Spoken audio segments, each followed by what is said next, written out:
উদ্দেশ্যে পাংশা গিয়েছিলাম। তো এখান থেকে আমরা ডাক্তার দেখানোর উদ্দেশ্যে পাংশা গিয়েছিলাম। পরে ওখান থেকে আজকে আমরা 1টার দিকে আসছি। এসে আমরা ওই গেটটা খোলার জন্য চেষ্টা করছি, কিন্তু গেট খুলি নাই। পরে ওইটা হচ্ছে যে কোনোভাবে আমরা ঢুকছি বাসায়। ঢুকে দেখি মিস্ত্রি আসছিলো। মিস্ত্রি আসার পরে গেটটা কেটে হচ্ছে ভিতরে ঢোকা হয়েছে। ভিতরে ঢোকার পরে দেখি যে আমাদের দরজা তালা সবই ভাঙা। আমাদের পাশের রুমে ভাড়া দেওয়া আছে, ওই ভাইদের ওই তালাও ভাঙা। এসে আলমারি জিনিসপত্র সব কিছু এলোমেলো করে ওখানে আনুমানিক স্বর্ণের জিনিস দিয়ে টাকা পয়সা দিয়ে আনুমানিক 3 লাখ টাকার উপরে আমাদের চলে গেছে। আমরা এখানে প্রশাসনের লোকজনকে জানানো হয়েছে, তারা এখনো আসেনি, আসবে বলেছে। তো আমরা প্রশাসনের কাছে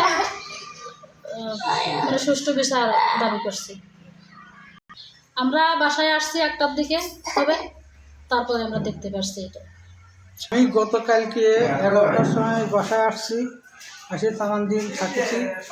আসলে নামাজ পড়িয়ে বেলা 6টার দিকে আমি এখান থেকে তালা দিয়েছি বাড়ি বাসায়, আমার নিজের বাড়ি দিচ্ছে।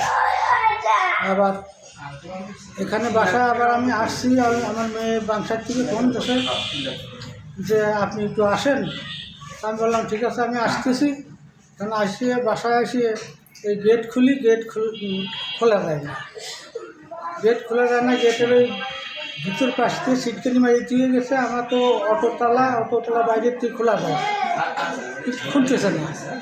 পরে আমি মেয়ের কাছে ফোন দিলি করে মেয়ে বলল যে ঠিক আছে, আপনি ওই যে মেহেদি মিস্ত্রি আছে, ওকে ফোন দেন, ও আসুক, ও এসে দেখে শুনে যদি খুলে দিতে পারে তো খুলে দিবেন। তারপরে সে মিস্ত্রি আসলো।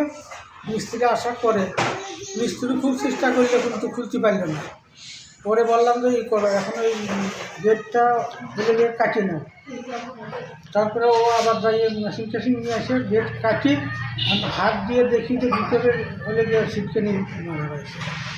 ওই গেটের তালা ভাঙা, গেট খোলা, আর ঘরের ভিতরে সব কিছু মিলে আলমারি তালা ভাঙা, আলমারি খোলা। হ্যাঁ, তাতে এখন ওই যে এখানে ওয়াইফাই আসছিল, সেই ওয়াইফাই নিয়ে গেছে। তার ধরেন অনুমানিক 3 লাখের উপরে গেছে। নগদ টাকা ছিল, সামনে আংটি টাংটি ছিল, 5-6টা আংটি ছিল। করতে পারি নাই, তো আমরা দেখতেও পারি নাই।